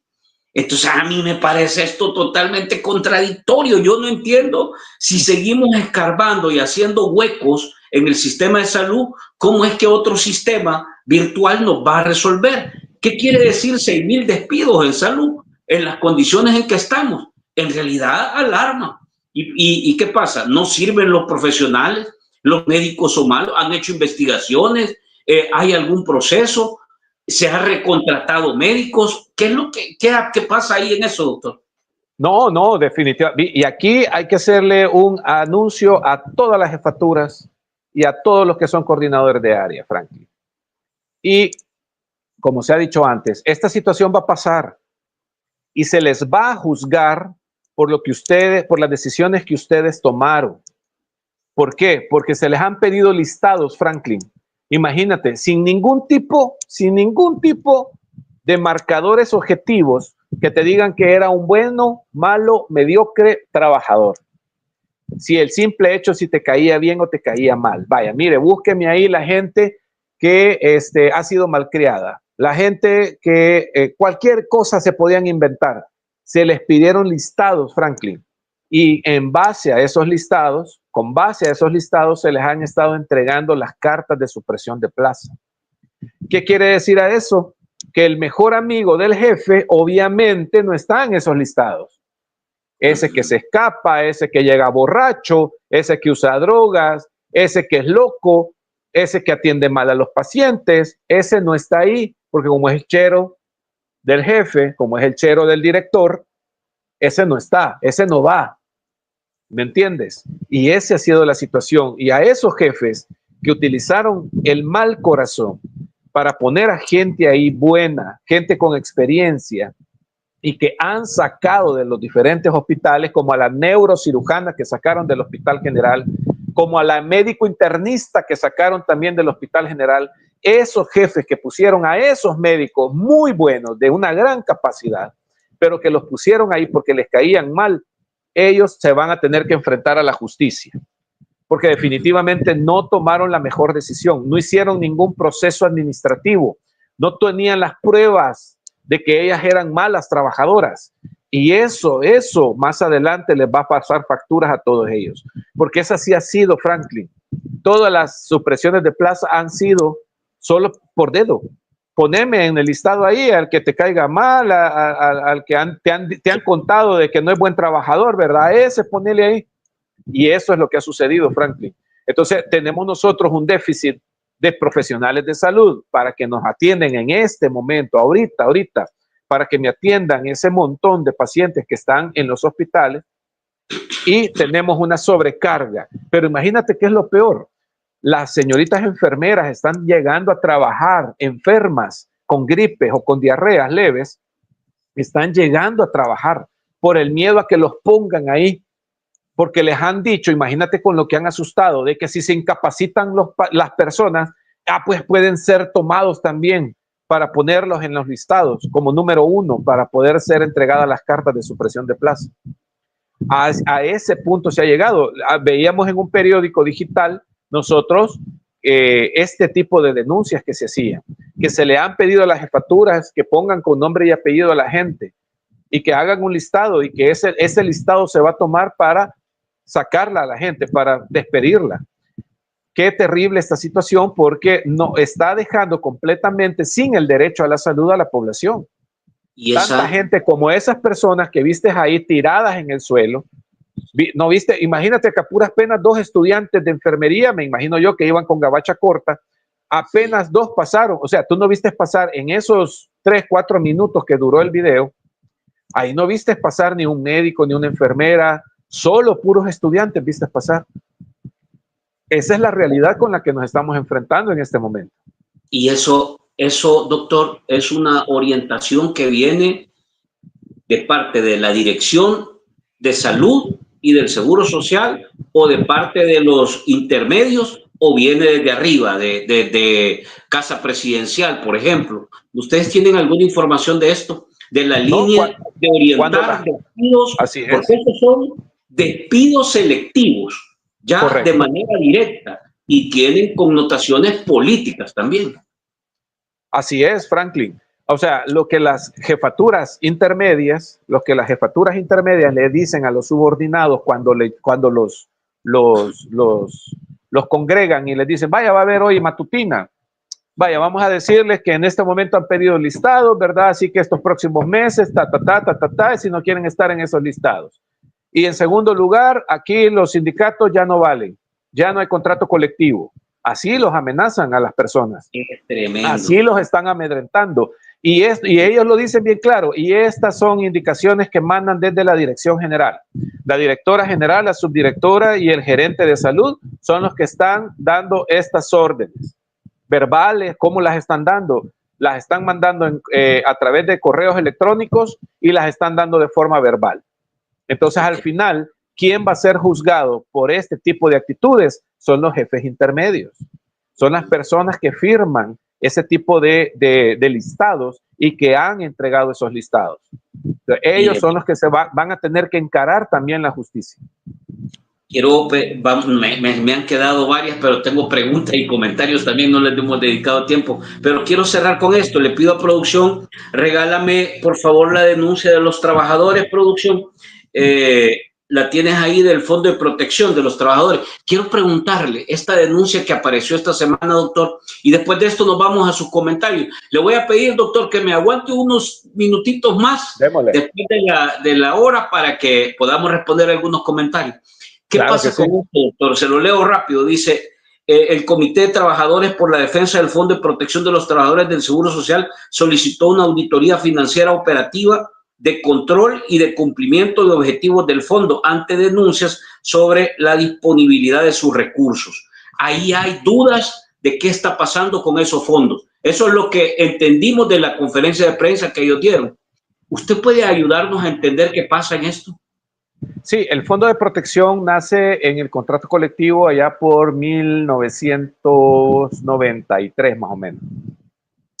En esa revuelta que hubo ahí de que sí, que no, y se quita el escalafón para el Seguro Social y se dejan prerrogativas como esta, ¿verdad? Un fondo de protección, un bono en enero, etcétera. El Fondo de Protección nace para, en primer lugar, dar créditos blandos a los trabajadores del Seguro Social. Créditos que en ese momento iban hasta como 5,000 colones, etcétera. Ahí se cambiaron a dólares, así fue. Con el tiempo, eso se volvió una minita de oro para las administraciones. Imagínate que el año pasado le sacaron al Fondo de Protección 11 millones de dólares en esos créditos. Imagínate, 11 millones de dólares le sacaron. ¿Para dónde ese dinero? Este dinero se presta a los trabajadores del Seguro Social. Ajá. Se les hacen préstamos blandos. Sí. Es como una cooperativa, una mini cooperativa que se tiene y ahí es donde se aporta. Desde el 2017, nosotros, los trabajadores en el Seguro Social que habían trabajado menos de 30 años, pero más de 25, se podían retirar y el Seguro Social les daba lo que era una prerrogativa de un bono extra, por así decirlo, si se iban antes de los 30 años. Entonces se les daba un bono extra por ese irse y eso lo daba el Fondo de Protección. Como te digo, como era una minita de oro, lo que vieron los administrativos en el 2017 fue que mejor el Fondo de Protección sirviera para indemnizar a los trabajadores del Seguro Social. Entonces ya no solamente eran créditos lo que daba el Fondo de Protección, sino que también ayudaba a indemnizar. Entonces, nosotros damos el 20%, o sea, nos descuentan del salario el 0.2% y la institución pone el 0.8%, haciendo un 100% total de una cuota que se va acumulando como que fuera un ahorro del trabajador y eso sirve al final para darle lo que es la indemnización cuando se jubila, renuncia o es despedido con responsabilidad patronal. Entonces, para eso sirve el Fondo de Protección. ¿Qué es lo que pasa? Que ya tiene 10 meses de no entregar ningún tipo de fondo a las personas que se les ha dado supresión de plaza, las han despedido o simple y sencillamente se pensionaron y se retiraron de la institución, no le han dado su Fondo de Protección. O sea, no le han dado su indemnización. Ese es el punto. Ya llevan 10 meses que no entregan la indemnización. Entonces preguntan y no, que todavía los fondos aquí, que no hay, que no sé qué. Entonces ese es el miedo, es de que el dinero del fondo, que no es un dinero despreciable, estás hablando de más de 150 millones de dólares que tenía ese fondo de protección, se lo comieron. ¿Quién? Bueno, los únicos autorizados para que esos fondos se toquen son dos autoridades. El secretario general del STIS y la directora del Seguro Social. Pero como tú sabes, en este momento hay un divorcio de la administración con los sindicatos. No sabemos, porque eso tiene que aclararlo, tanto el sindicato de trabajadores, o sea, el STIS, tiene que aclararlo, que qué ha pasado, porque la directora no ha recibido a ningún sindicato. La directora no se ha sentado a hablar con ningún sindicato. Ha desconocido a todos los sindicatos como representantes legítimos de los trabajadores. Y entonces, ¿quién ha estado moviendo el fondo? ¿Quién ha estado autorizando las erogaciones de fondo? Ah, bueno, pareciera ser, y eso es lo que está por averiguarse, investigarse, que ha sido una decisión unilateral por parte de la administración del Seguro Social, que ha dado visto bueno para que ese dinero se utilice a discreción. Y entonces hoy no hay dinero. Y entonces hoy no hay dinero para pagarle la indemnización a todos estos más de 1,000 trabajadores que en este momento no se les ha pagado. Ok. Híjole, bueno, voy a los comentarios. Me queda claro, me quedan dudas, pero vamos a los comentarios porque la gente nos está escribiendo. Pido a producción. Aquí le voy a leer así, le voy a dejar ir todas las preguntas, doctor. Le pido que anote y al final me hace usted un resumen. Ingrid, buenas noches. Ahí le manda 2 rositas, Ingrid. Buenas tardes a todos, dice el gallo. Saludos. Buenas noches. Buenas noches a todos. Frida, vamos rapidito. En nuestra cita acostumbrada no para inventar, sino para hablar de realidad. Mire, qué buena plática hemos tenido. Conectado. Julio Valle, like número 2. Buenas noches, Fran, el doctor. Uy, me llevas muy rápido. Es rápido, pero no. Tratemos de sacar el mayor provecho de esta plática prestando atención. Gracias, Michi. Un saludo. Buenas noches, dice Antonio. 8 es mi like, Elvita. Saludos y bienvenida, Ingrid. No a la desinformación y a la manipulación, Frida. Buenas noches, saludos. MZR. No hay medicinas en el IS, lo mandan a las farmacias. Espérame, quiero ver. Lo mandan a las farmacias y si hay y que no, uno la compre, dice Antonio. Esto es lo que le están diciendo. Buenas noches, Fran, amigos del chat. Saludos, buenas noches. No se conectó a la 1, Antonio, dice. Sigamos. No olvidemos dejar nuestro poderoso like. Agradezco al doctor por haber sido amable conmigo cuando me apoyó en la lectura de mis exámenes y las recomendaciones que me dio. Un gran ser humano. Ahí le manda más rositas. Acuérdese, doctor, que todos ustedes están mal. Solo Bukele tiene la razón. Michi, tremenda, qué ironía. Dicen que la malaria es más fuerte que el paludismo. Ese es otro tema. Que no lo puedo tocar, se lo dejo ahí. Es lo mismo. Ahí te quieren enganchar. Paludismo y malaria es lo mismo. Doctor, no lo hemos podido tocar porque la última vez usted nos dijo que ya había en las zonas costeras, ya se habían detectado y que tenía que declararse una emergencia. Yo no he visto que se declare emergencia. Se lo dejo ahí para que lo podamos por lo menos pincelear. Una ocurrencia más, dice el doctor SB. Buenas noches a todos. Like 20. Mi hijo estudia medicina y está interno y a la VI les prometió pago, pero le suspendieron por falta de recursos, los 700 millones de la moneda virtual. ¿Ok? Apoyemos el canal, si podemos, dice, compartamos. ¿Qué gobierno tan miserable que no tiene de unas pinches sillas de plástico? Es el mejor sistema de salud, las sillas son invisibles, pero para Juan Luis Guerra sí hubo billete, dice. A saber si le pagaron, uno no sabe. San Miguel en cuestión de salud, hecho M, y Juan Luis Guerra vino a llevarse de 1,5 millones en 2 horas más o menos. Saludo, Fran, y a tu invitado, el doctor Aguirre. Gracias, doctor, por la información. La pequeña Lulú. Doctor, es correcto, doctor. Todo esto es una desgracia, dice. Desde la Constitución de 1950, la salud es un derecho social y se comenzó a dejar atrás. Se comenzó a dejar tras la idea de salud como caridad. El sistema de salud debería ser descentralizado, público, eficaz y humanista, dice Alberto. Los hospitales del IS están hechos M, dice. ¿Qué va a pasar cuando Nayib supere los 30 años del pasado? De los que se quejan, dice. ¿Qué le sucede al paciente si le hacen solo 2 hemodiálisis? Ah, importante eso. Pues lo único que va a pasar es que va a atender la edad de 55. Eso es todo. Buenas noches, saludos, Bianquita. Bukele, se han acabado el sistema de salud pública en El Salvador. Ahora quieren compensar el daño con una pinche aplicación en el teléfono que no cura a nadie. Todo tiene impuestos. Ahora sí, hasta las tortilleras pagan ya y la salud en desgracia. Si eso hablan de que han recogido más plata. Que le llamen, como es, malestar magisterial. Sí, que son tremendos. La Constitución del 50 era la más avanzada en cuanto a garantizar muchos derechos a favor de los salvadoreños. Fue promulgada por el coronel Osorio, que en esa época era el gobernante. No hay una política pública de prevención. Eso es violatorio del derecho a la salud. Pregunta para el doctor: ¿cuándo vamos a llamar a la huelga general por fin? Dice el comandante. Este está hablando de otra cosa. Nosotros estamos en la salud y este quiere ir a hacer relajo. No perdamos el foco con el propósito de estos canales, dice. Dignidad y libertad. Estamos todos en un callejón sin salida con estos incompetentes y corruptos, dice. Aquí solo el pueblo salva al pueblo. Según el cálculo, gobernará 100 años, dice. Va, sigamos. Ni Maximiliano Hernández pasó de los 13 años en el poder. Ácido fólico fue lo que le hizo falta a la mamá de ya saben quién, dice.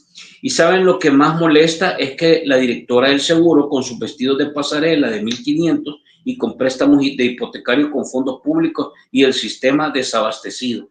Qué buena información nos está dando el doctor Aguirre. Gracias por su tiempo, doctor. La tal Mónica es empleada de confianza de los Bukele. Trabajó por años en la farmacia de la familia. Eso es por gusto, dice. Si nosotros nos distraemos con cualquier árbol navideño, luces, hemos perdido el propósito de estar aquí. Cabal, sigamos. Con todo este desastre en el tema de salud, ¿por qué hay gente tan ignorante pidiendo la reelección indefinida? Son unos ladrones los que nos gobiernan. Y el papá dice: Noel no existe. Pura, despierten, por favor, dice, despierten. La doctora Julia Castillo del Partido de las Manitas, allá por los 60, fue una gran impulsora y directora del recién creado seguro en ese entonces. Así me contaba mi papá, dice. Día 5 de noviembre confirmó lo del doctor SB. Llenos de camas los pasillos del MQ. El ISSSTE fue creado por Osorio, garantizar el derecho a la salud, los obreros y de los trabajadores salvadoreños en general. Eso me contaba también, dice Bianquita. Es que el objetivo del gobierno es la privatización de la salud en el país. Será un sistema solo para los que pueden pagar y los que no pueden pagar al tubo. A mí me hacen falta 2 medicamentos para la presión. Nebivolol y amlodipina. Alendronato monosódico. Eso es para meses que no me lo dan. A ver, siempre por las luchas de los trabajadores se han logrado los beneficios de los que ha gozado la población. Farmacias de los cheros o farmacias han de ser, o familias han de ser. En el médico quirúrgico están mandando por su casa porque ya no dan abasto, no hay camas, no hay medicinas, no hay doctores y los empleados están... y el régimen sigue para ocultar que se compran entre familiares. Mi hijo lo ha visto de primera mano. Ajá, digamos.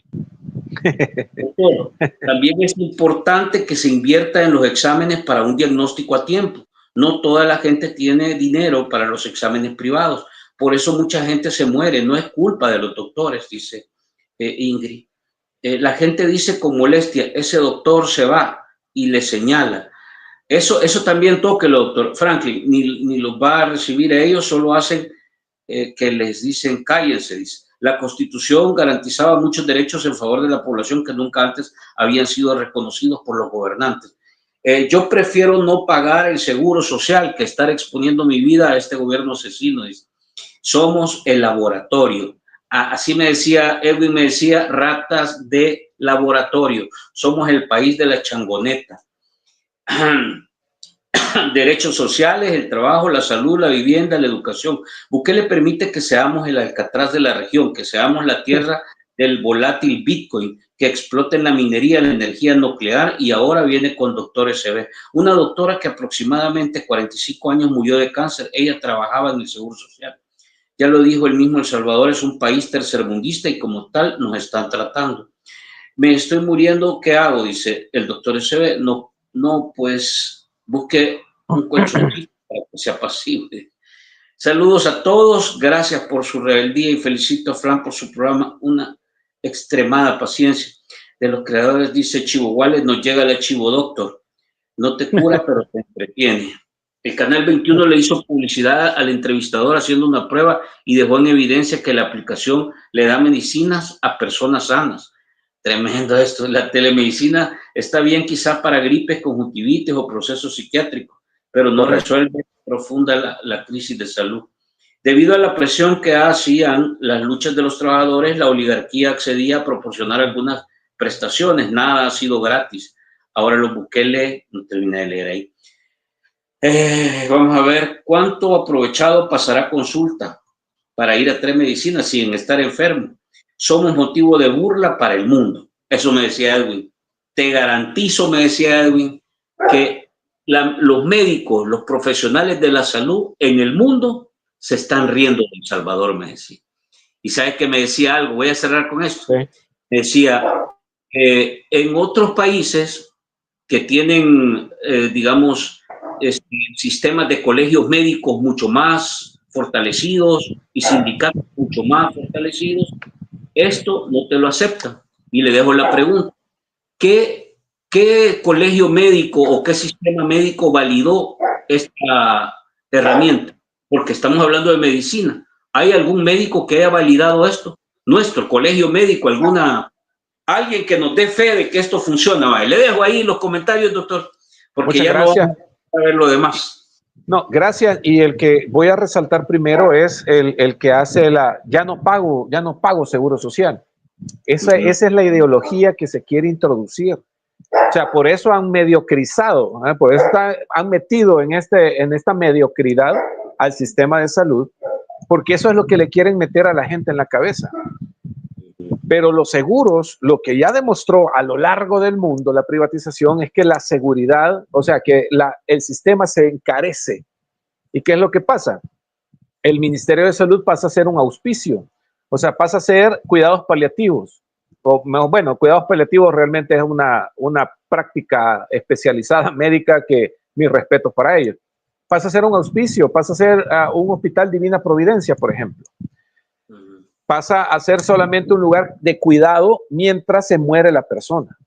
Entonces, en Colombia, por ejemplo, que es el típico país privatizado, el país con el sistema de salud privatizado, tú demandas y el doctor Aguirre puede llegar con un problema de cáncer, ¿verdad? Mi seguro social mi seguro con mi empresa de salud no la cubre y por lo tanto yo necesito mi atención. No me la da mi empresa de salud, me voy al ministerio. El Ministerio de Salud tiene que cubrir mi enfermedad. ¿Cómo lo hago? A través de una demanda. Yo demando al gobierno de Colombia para que me dé atención médica y el gobierno a través de los juzgados y todo eso le dan la potestad al paciente y que tiene que ser atendido, no por la empresa prestadora de salud. O sea, eso hay que aclararlo, no la empresa prestadora que va a cubrir tu tratamiento quimioterapéutico.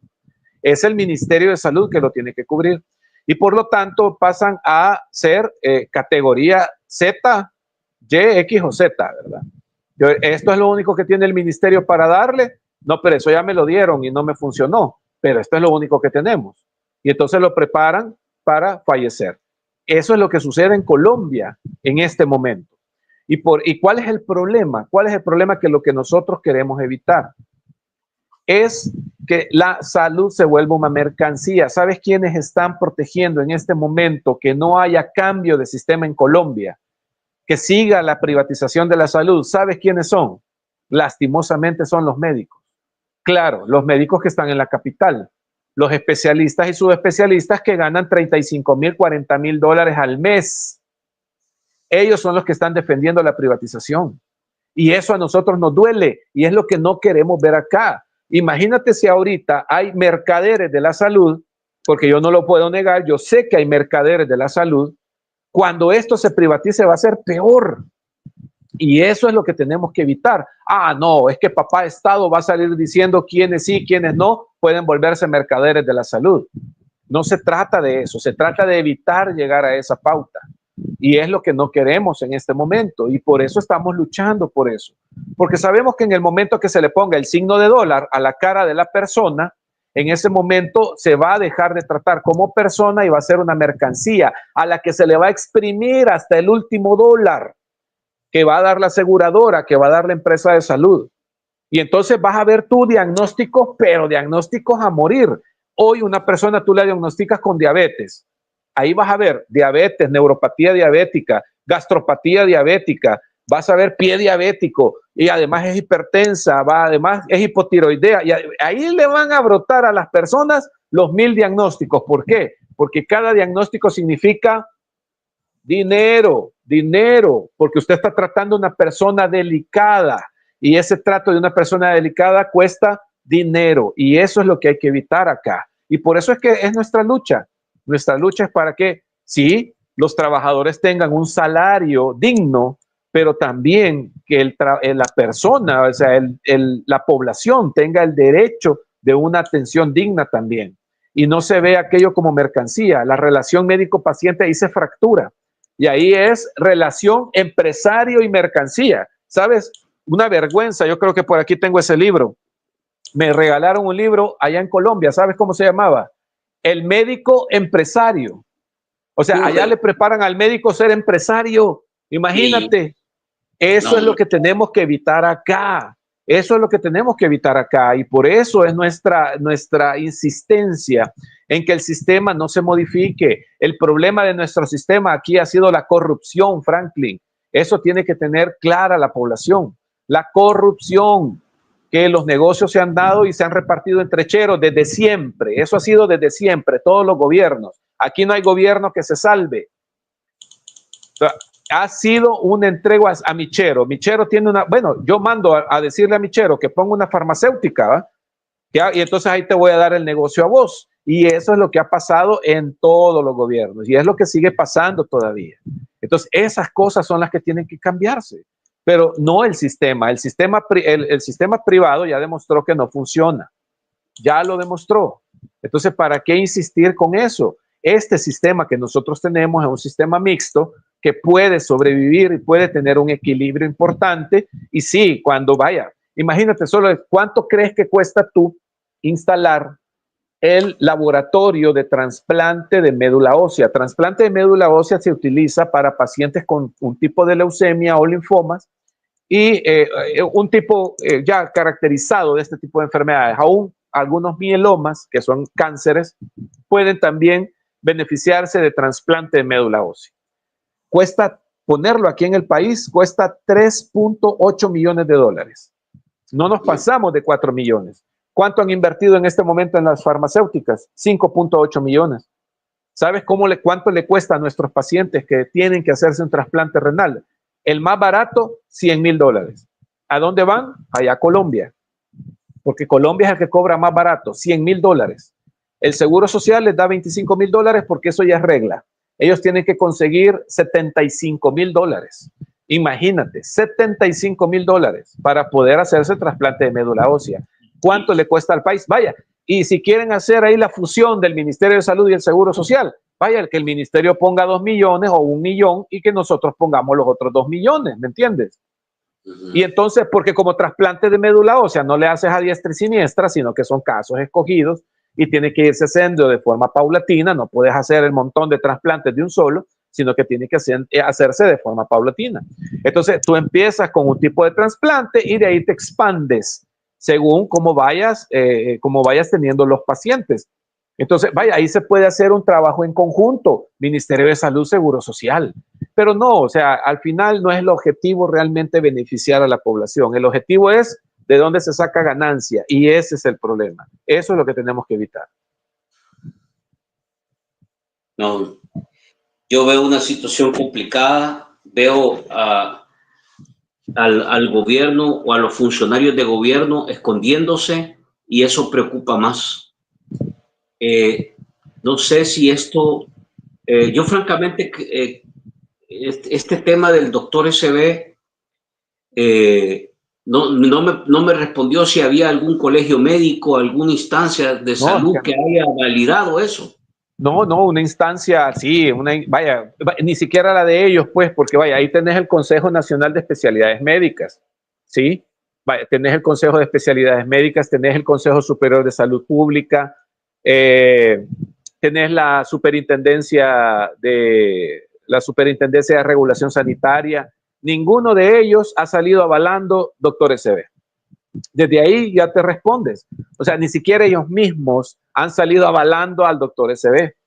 Entonces, ese es el punto. O sea, el problema al final, ¿por qué? Porque como ellos mismos lo dicen, esto es único en el mundo. O sea, entonces si es único en el mundo, ¿cómo lo vas a comparar? ¿Cómo lo vas a medir?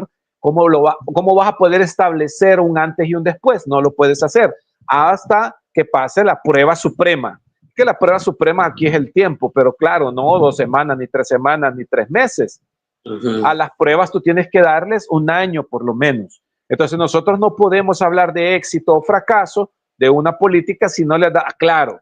Los primeros 100 días establecen pues cómo se va a comportar esta situación, ¿sí? Entonces, el hecho de que tengas miles de descargas, pero que solo tengas cientos de utilizaciones, porque al principio decían 200,000 descargas, 10,000 citas activas. Hoy ya cambiaron la narrativa. Hoy dice son más de 200,000 descargas y 10,000 evaluaciones diarias. Entonces, al final, ahí van jugando, ¿verdad? Al rey sope y no se sabe definitivamente cuál es la verdad. Y como no tienes dónde compararlo ni dónde verificarlo, pues sí, o sea, el papel aguanta con lo que sea. Al final, si no tenemos nosotros los datos, si no se demuestra realmente que esto viene a beneficiar y a disminuir la cantidad de personas con bajo riesgo, que recuerda, esto va a beneficiar, porque la telemedicina así es, a personas de bajo riesgo. ¿Quiénes son personas de bajo riesgo? Las personas inmunocompetentes, bichos, los menores de 30 años, que tienen diarreas, que tienen diarreas leves, infecciones de gargantas leves, dermatitis leves, conjuntivitis leves, pero ya una conjuntivitis en un paciente diabético descompensado, eso no lo puedes ver por telemedicina. Ese paciente se te puede descompensar en menos de 2 horas. Te puede hacer una meningitis, te puede hacer una celulitis preorbital, te puede hacer una infección severa, una sepsis, y se te muere.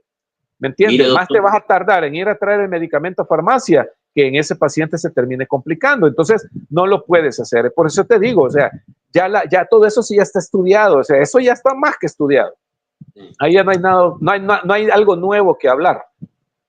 Bueno, podríamos concluir de que el doctor SB tiene mucha opacidad todavía. Hay mucha opacidad para poder tener con mayor certeza técnicamente una claridad de cómo opera. Pues no se sabe si... Yo he escuchado mucho de que los doctores que están contratando son recién graduados, no tienen experiencia. Es mayor riesgo porque van a utilizar la inteligencia artificial para que den la receta. Bueno, pero mira, no sé. Franklin, olvídate de todo eso. Está bien, o mejor dicho, analiza eso, pero analiza esto. Analiza esto. Hoy comíamos la noticia de que la Corte Suprema de Justicia estaba buscando seguros médicos. Solo esto que vea la población. ¿Por qué no utilizan doctor SV? ¿Por qué tienen que ir a buscar seguros privados? ¿Por qué tienen que ir a buscar? Porque no confían en eso, porque no lo utilizan. Nunca lo han utilizado, nunca han utilizado el Ministerio de Salud, nunca han utilizado el Seguro Social. Nunca lo han utilizado. Bueno, sí lo utilizaron, pero cuando eran trabajadores chiquitos, ¿va? Hoy que ya son las eminencias, ya no la quieren ocupar. Sí, entonces ahí la población tiene que ver. Nadie, ningún político, ningún diputado, ningún ministro, nadie está utilizando doctor SV. Y te aseguro que ni siquiera la han descargado.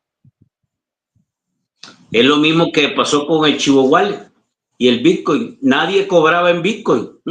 Ningún político, ningún diputado, ningún ministro de gobierno, nadie cobró en Bitcoin nunca. Pero nunca le dieron carreta a la gente.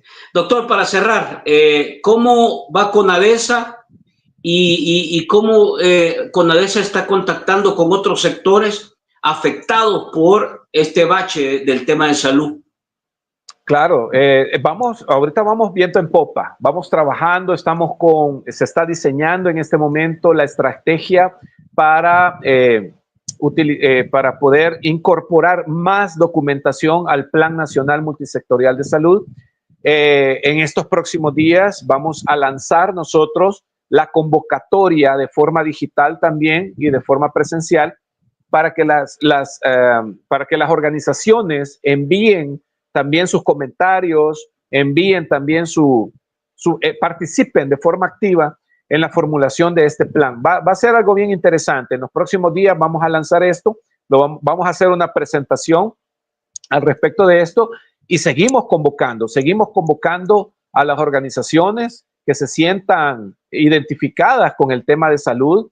Este domingo tenemos actividad importante con una organización muy grande de profesores y de maestros que esperemos en Dios pues podamos unir fuerzas, podamos articularnos en el trabajo. Este problema de la salud nos afecta a todos por igual, trabajadores del área informal, del área formal, maestros, ingenieros, arquitectos, las señoras que echan tortillas, etcétera. Si no está sano, no trabaja, no puede hacer nada, no se siente bien. Tenemos entonces que pelear, tenemos nosotros entonces que conquistar ese sistema de salud que tanto anhelamos y que tanto deseamos y que tanto necesitamos en nuestro país. Así que seguimos adelante en esta construcción de esta alternativa de diálogo, porque al final eso es lo que importa. La población quiere dialogar, la población necesita mejorar todas estas situaciones y en este momento el recurso que tenemos y que es lo que nosotros apoyamos es el diálogo. Pero el diálogo tiene que ser resolutivo, sincero y tiene que ser con un respeto mutuo, porque las personas que los pusieron ahí son las personas que hoy están reclamando, que quieren salud, quieren realmente un sistema que les responda. Así que continuamos en esa lucha, Franklin. Muchas gracias. Doctor, quiero decirle que, miren, nos acompañaron casi 400 gentes, estuvimos más de 200 en X, creo que en YouTube tuvimos más o menos unos 170, 100 y algo, y el resto en Facebook. Gracias a todos. Me quedé en deuda con un montón de preguntas. Voy a tener que tocarle la puerta otra vez para poder agotar. Nos quedamos varios temas y la verdad es que, ¿sabe qué celebro yo, doctor, con todo esto?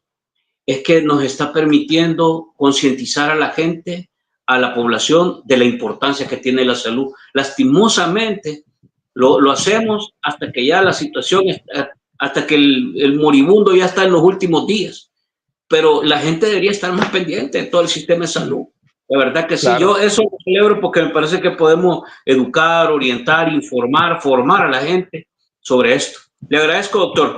Les cuento que mañana nos va a acompañar mañana tenemos cadena nacional a las 8 con todo el staff, ya saben, el equipo. El doctor estuvo hace un par de días con nosotros en cadena nacional, ¿verdad?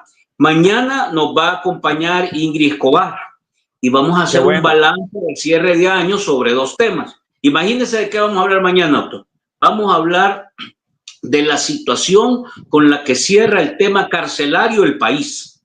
¿Cuáles son en realidad los datos y la situación que tienen? Y segundo, cómo se están moviendo los procesos que se están interponiendo a nivel internacional de cara a este régimen. Vamos a 2 temas interesantes. Nos acompaña mañana Ingrid Escobar, así que los dejo invitados.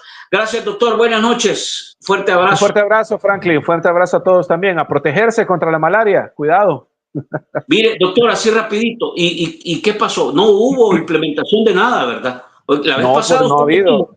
Es que los han catalogado. Sí, los han catalogado solo como casos importados. Estamos a la expectativa. El Ministerio de Salud es el responsable, ¿verdad?, de todas estas medidas que deben de tomarse. Así que seguimos presionando ahí porque esto es peligroso. Que vuelva nuevamente este problema de la malaria, del paludismo a nuestro país, es un problema bien delicado, porque recuerda que ya son varias generaciones que no se han expuesto a este parásito y que cuando vengan a exponerse, si es que primero Dios no se dé, van a tener una reacción muy fuerte, muy grave. Y ese es el problema, que podemos tener mucha mortalidad por este problema del paludismo. Así que, ojo, ojo, ahorita hay que dormir con mosquitero, repelente ahí a la mano hay que tener, sobre todo si va a área costera, ¿verdad? Recordemos que este zancudo se manifiesta, el anófeles está más en área costera por el tipo de agua, ¿verdad? Que necesita agua estancada de mucho tiempo para poder tener alimento y todo lo demás. Así que hay que tener cuidado, ¿verdad? Sobre todo en áreas de manglares, áreas donde están lagos también, donde esté agua estancada, como lo menciono, para que estos se puedan reproducir. Cuidado ahí también y a prevenir. Cualquier 24 horas de fiebre, consulte inmediatamente, no por telemedicina, consulte a su unidad de salud o a su clínica comunal directamente para que le hagan el hemograma y la gota gruesa. Bueno, nos quedamos hoy sí. Casi llegamos a las 10. Gracias, doctor. Buenas noches. Buenas noches. Buenas noches a todos. Nos vemos mañana en Las Virales y en la noche en Cadena Nacional. Que descansen. Nos vemos.